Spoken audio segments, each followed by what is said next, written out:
Welcome to today's guide, where we're diving into one of WhatsApp's most useful new updates: how to forward shared documents using the WhatsApp app on your PC. If you've ever wanted to easily send multiple files to friends, coworkers, or a group chat, this quick walkthrough will make the process simple and effortless. Let's get started. First, open your WhatsApp app on your computer. You'll see your chat list on the left and your main workspace on the right. Now, look toward the left-hand side menu.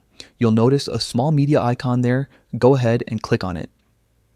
This is where all your shared media files are neatly organized. You'll find options for photos, videos, audio, and most importantly for us, documents. Next, click on Docs. This section displays every document that's been shared in your chats, whether it's PDFs, Word files, or spreadsheets.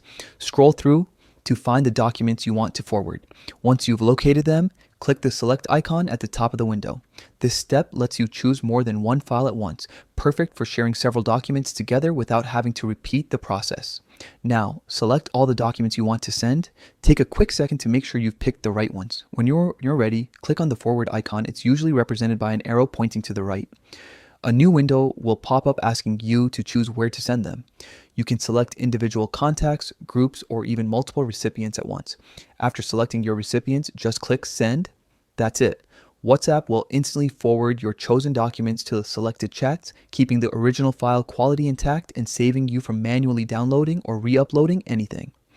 With this new update, forwarding documents from your PC is faster and more efficient than ever. Whether you're sharing work reports or study materials, this feature makes collaboration easier, right from your desktop. If you found this guide helpful, remember to like the video and share it with others who might need it.